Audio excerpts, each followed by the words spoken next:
이 오후 하나님의 크신 은혜와 축복이 여러분 가운데 풍성하게 임하기를 간절히 축원합니다.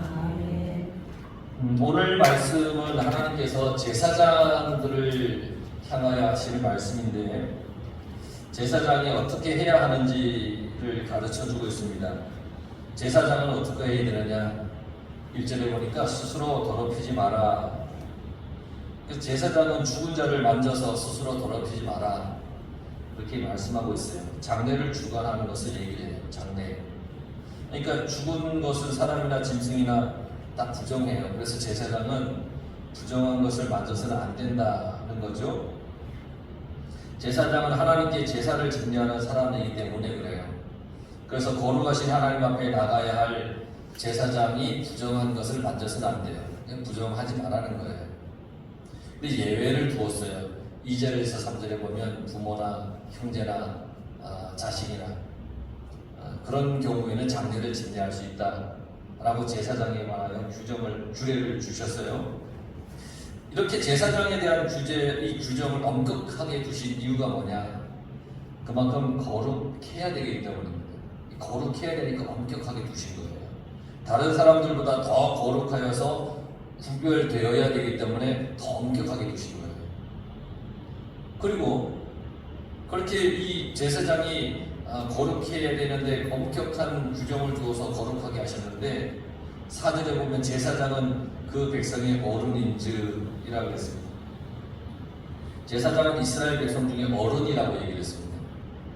어른이라고 하면 존중받는 사람을 어른이라고 얘기를 합니다. 존중받는 사람. 다른 사람이 존중해야 하는 사람이 어른이에요. 나이가 많다고 어른이 아니라 존중받을 사람, 받는 사람. 제사장 중에는 나이가 많은 사람도 있고 적은 사람도 있을 것 아니에요. 나이가 많고 적은과 상관없이 제사장을 어른으로 존중하라는 거예요. 하나님의 일을 맡고 있기 때문에 존중하라는 거예요. 바울이 그의 사랑하는 디모데를 파송할 때 교회들마다 당부한 것이 있어요. 이 디모데를 파송하면서 뭐라고 그랬냐면 디모데가 나이가 어리다고 해서 함부로 대하지 말라고 당부를 합니다. 디모데가 나이가 어리니까 하나님의 말씀을 맡은 자이기 때문에 존중하고 귀하게 대하라는 겁니다. 바울이 교회들마다 디모데를 파송하면서 그렇게 당부를 했습니다. 바울의 당부대로 한 교회는 은혜가 넘쳤습니다. 근데 나이와 상관없이 하나님의 말씀, 하나님의 일을 맡고 있는 그런 사람이라고 여겨서 존중하고 귀하게 대하면 은혜가 넘칩니다. 아멘이 하나도 안 하십니다. 그러면 은혜가 넘칩니다. 정말 은혜가 넘칩니다. 여러분이 목사님을 대하는 태도나 어떠합니까? 물론 저는 어디 가도 이건 늘 자부하고 늘 자랑하기도 하고 얘기를 하지만 우리 성도들이 목사님을 대하는 태도는 세계에서 제일입니다. 저는 어디 가도 그 얘기를 합니다. 제일입니다. 정말 그 목사님을 힘들게 하고 어렵게 하는 교회들이 왜 그리 많은지요. 그런데 저는 우리 하강국교회가 너무 좋습니다.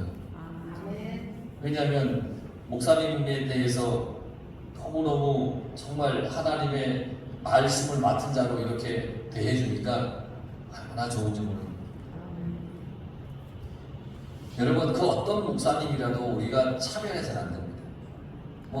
더 나은 목사님, 덜한 목사님, 그 차별해서는 안 됩니다. 왜냐하면 모두가 하나님의 말씀을 맡고 있기 때문입니다. 예전에 그런 적이 있어요. 한두 번 말씀드린 적이 있지만 수련회 때 예전 교회에서 수련회를 이렇게 좀 예전에 받았잖아요. 수련회에 온 교회였어요. 그 교회 총여성교회 회장이 저에게 한 말이 지워지지 않아요. 아마 죽을 때까지 안 잊어질 것 같아요. 뭐라고 얘기했는지 아세요? 목사님도 열심히 하면 도시로 갈 수 있어요.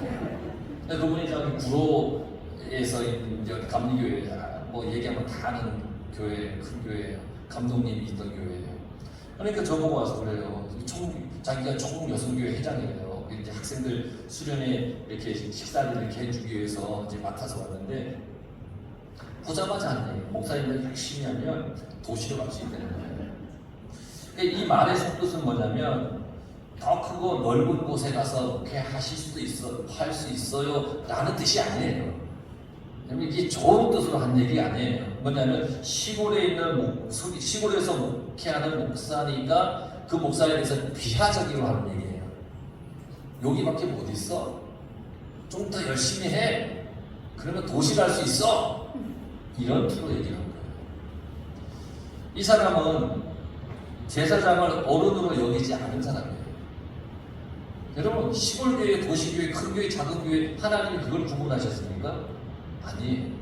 어디 교회든 하나님이 맡겨놓은 말씀을 맡은 사람으로 세워주신 거예요. 다 똑같아요. 자기 교회 목사님만, 도시교회 목사님만 좋고 훌륭한 목사님이라고 생각하는 거예요. 하지만 하나님께서는 어디에 있든지 제사장은 백성의 어른이라고 얘기를 했습니다. 하나님의 말씀을 맡은 모든 주의 종을 그래서 우리는 모두 존중해야 됩니다. 그래야 됩니다. 자, 이렇게 어른인 제사장은 어른으로 존중받지만 그가 해야 할 도리가 있습니다. 그러니까 어른으로 존중받는데 존중받기만 하면 되는 게 아닙니다. 해야 할 도리가 있는데 4절에 보면 자신을 더럽혀 속되게 하지 마라 그랬습니다. 어른으로 존중을 받지만 자신을 속되게 하지 말라는 겁니다. 속되게 한다라고 하는 말은 쉽게 얘기하면 세속화된다는 얘기입니다. 세상적으로 변해간다는 얘기입니다. 자신을 더럽혀서 세속화되지 말라는 겁니다. 세속화되는 것은 세상에 물드는 겁니다. 세상이 추구하는 가치를 따라가는 것, 이게 세속화되는 겁니다.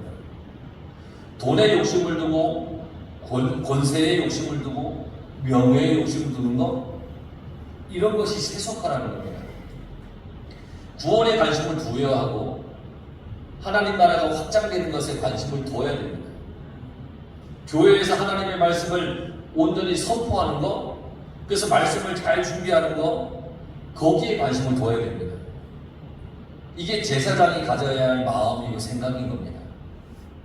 그런데 제사장이 세상에 물들어서 세상의 가치를 따르기에 급급한다면 그 사람은 더 이상 제사장이라 할 수 없잖아요. 분명히 하나님도 말씀하셨잖아요. 자신을 더럽혀서 속되게 하지 마라. 세상적으로 나아가지 마라. 자신을 더럽혀라고 했잖아요. 자신을 더럽힌다는 것은 스스로 그렇게 한다는 것이잖아요. 스스로 자기를 더럽히는 거예요. 이 말을 바꿔서 이해를 한다면 이렇게 얘기할 수 있을 거예요. 자발적인 헌신을 하며 살아야 하는 사람이 제사장입니다. 자발적인 성결의 삶을 살아야 하는 사람이 제사장입니다. 누가 하라고 해서 헌신하고 성결하게 하는 것이 아니라는 거예요. 스스로가 그렇게 해야 된다는 거죠. 스스로가 그렇게 하기 위해서는 그의 삶이 그렇게 살아져야 되잖아요. 생각과 마음이 그렇게 되어야 되잖아요. 그렇게 하라는 겁니다. 하나님의 말씀. 이 말씀은 더 나가서 교회가 그렇게 되어야 된다는 얘기입니다. 교회가 스스로 세속화되어 가서는 안 됩니다.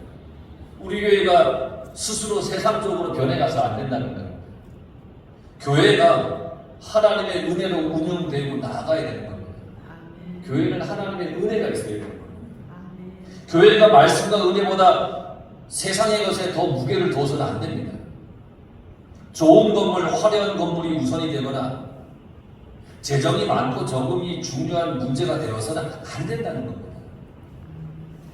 다들 그럽니다. 현실적인 문제인데 당연히 현실적인 문제가 될 수도 있죠. 그런데 그것이 우선이 되어서는 안 된다는 겁니다. 교회는 하나님의 말씀이 우선이어야 되고 충만해야 됩니다. 그러면 필요한 걸 하나님이 채워주시는 겁니다. 돈 걱정하고 건물 걱정하고 숫자 걱정하는 게 이게 우선이 아니라는 겁니다. 하나님의 말씀으로 충만하면 필요한 것은 하나님께서 채워주시는 겁니다. 이걸 잊어버리면 안 됩니다. 그걸 잊어버리면 교회는 스스로 성결할 수가 없습니다. 세속화될 수밖에 없습니다. 그러니까 목사도 우리 성도들도 모두가 스스로 거룩하려고 스스로 성결하려고 애써야 되는 겁니다. 성결하려고 애쓰는 성도가 있으면 그 교회는 성결해집니다. 말씀과 은혜를 사모하는 성도가 있으면 교회는 성령으로 충만해집니다. 그래서 교회는 성도가 스스로 만들어가는 겁니다. 여러분 스스로가 이 교회를 만들어가는 겁니다. 하나님의 은혜로 이 교회를 만들어가야 되는 겁니다. 하나님의 은혜가 충만한 성도들이 교회를 은혜 충만한 곳으로 만드는 겁니다. 우리 모두가 세상에 물들지 말고 은혜에 물들길 간절히 바랍니다. 8절에 보면 너는 그를 거룩히 여기라 그랬습니다. 너는 그를 거룩히 여기라. 제사장을 거룩하게 여기라는 말인데요. 제사장을 거룩히 여기라는 거예요. 여러분 인간적으로 여러 면에서 부족하죠. 사람이니까.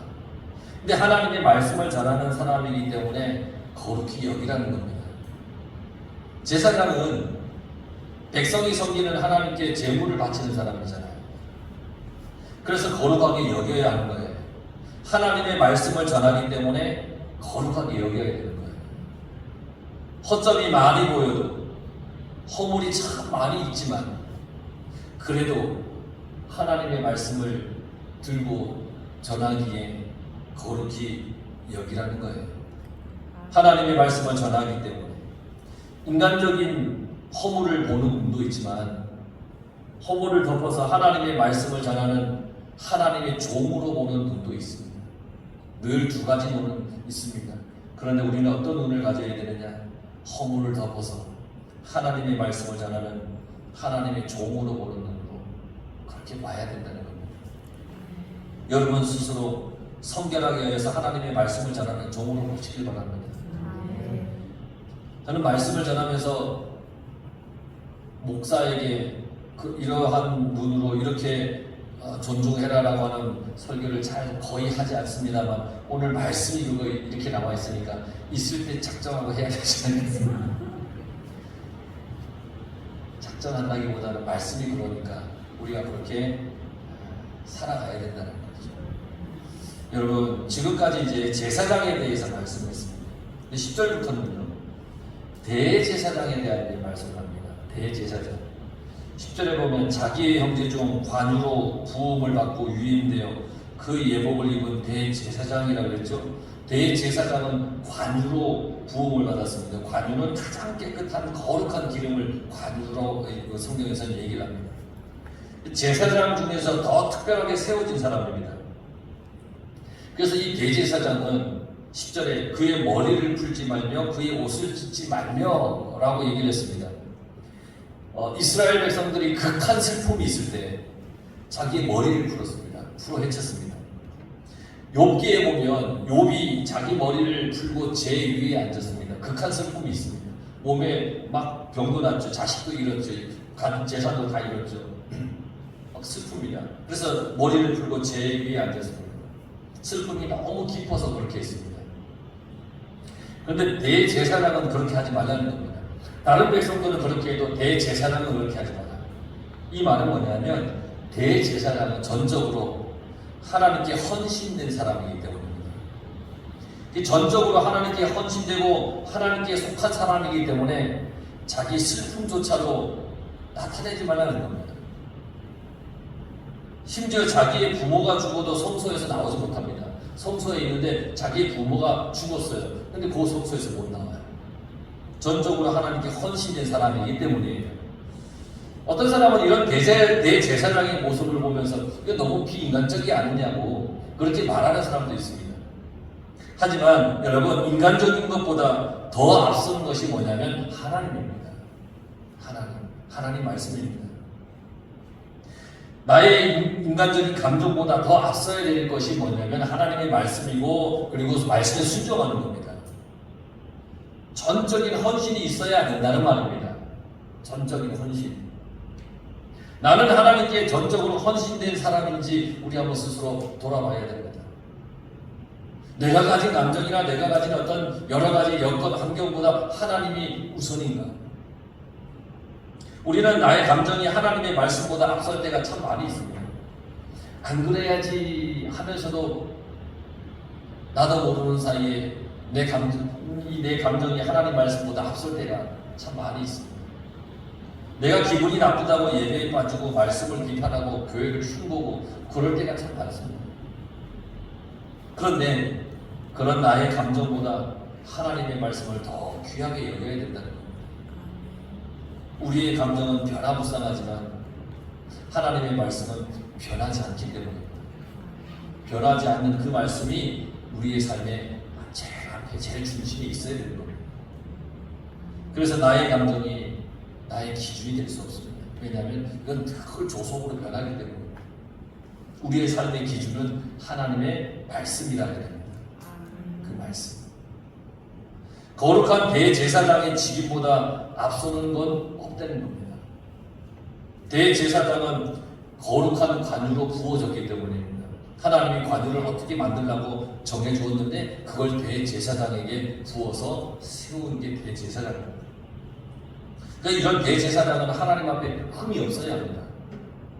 신체적으로도 흠이 없어야 됩니다. 흠이 있어야 한다는 흠이 없어야 된다라고 하는 것은 어떤 의미냐면 하나님이 흠이 없는 분이시죠. 하나님 앞에 드려야 될 제물이 흠이 없어야 되죠. 그리고 흠이 없는 제물을 흠이 없는 하나님께 드리기 위해서 대제사장도 흠이 없어야 된다는 거예요. 그런데 여러분 한번 생각해 보세요. 대제사장이 흠이 없어야 되는데 온전히 흠이 없을 수 있을까요? 대제사장이 사람이잖아요. 작은 흠이라도 찾으면 찾을 수 있죠. 털어서 먼지 안 나는 사람이 어디 있습니까? 뭐 흠이라도 찾을 수 있어요. 그런데 어떻게 하든지 자기 흠이 없게 하기 위해서 대제사장은 큰 애쓰고 자신을 돌아보고 하나님 앞에 자기를 쳐서 복종시켰다는 거예요. 우리가 하나님 앞에서 흠이 없을 수는 없어요. 누구나 다 흠이 있습니다. 그런데 우리는 하나님 앞에 회개함으로써 나의 흠을 내려놓을 수 있습니다. 회개하는 마음에 하나님께서는 흠이 없다 해주신다는 겁니다. 흠이 없어서 흠이 없는 게 아니라 하나님 앞에 나의 흠을 내려놓고 하나님 나 이런 흠이 있습니다. 어떻게 해야 됩니까? 용서해 주세요. 그러면 하나님께서 그래 너가 나에게 흠이 있다고 고백했구나. 회개하는구나. 그래 너 흠 없다고 해줄게 라고 하나님 하신다는 거예요. 우리는 이 세상을 살면서 하나님 앞에 성결하려고 늘 언제나 노력하고 애써야 되는 겁니다.